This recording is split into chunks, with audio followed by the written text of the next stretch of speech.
mga karagarag, welcome back to my vlog. Isang maulan na araw sa inyong lahat mula dito sa Lasak City. At umuulan din ang mga ganap ngayon sa mundo ng beauty pageant na pinagchichikahan ng mga active na mga chismoso at mga chismosa sa social media. Na-late ako mga karagarag kasi nga nag-celebrate muna ako ng birthday ni Mother Binyang ko. Ito yung naging ganap kanina.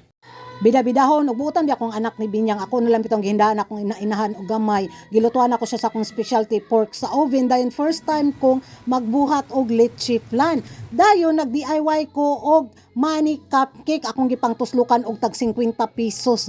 Happy birthday! Happy birthday!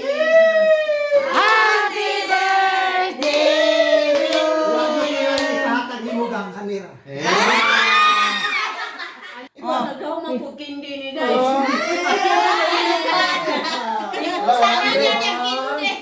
magpukindi ni. Magpukindi man na oy.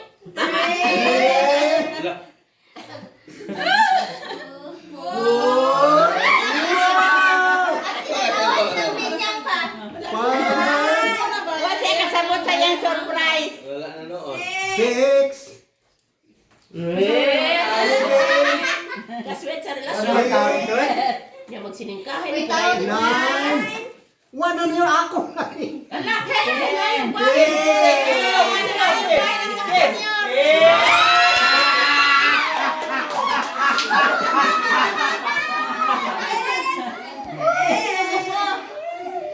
Ayaw yan. Nagaw magpukindi ang tao niyo.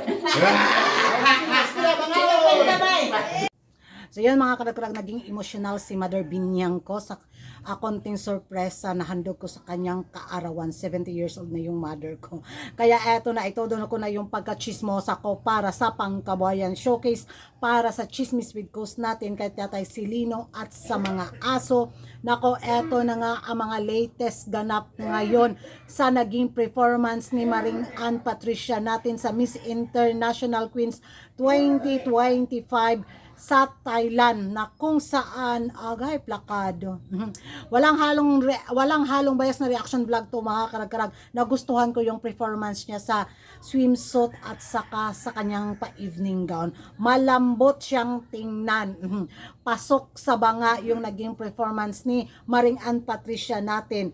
At kahit sabihin natin na 50-50 siya sa corona sa taon na to sa Miss International Queens 2025, proud pa rin tayo na nilaban niya ang Pilipinas sa Miss International Queens 2025. Base sa kanyang naging performance, approve. Walang hanash.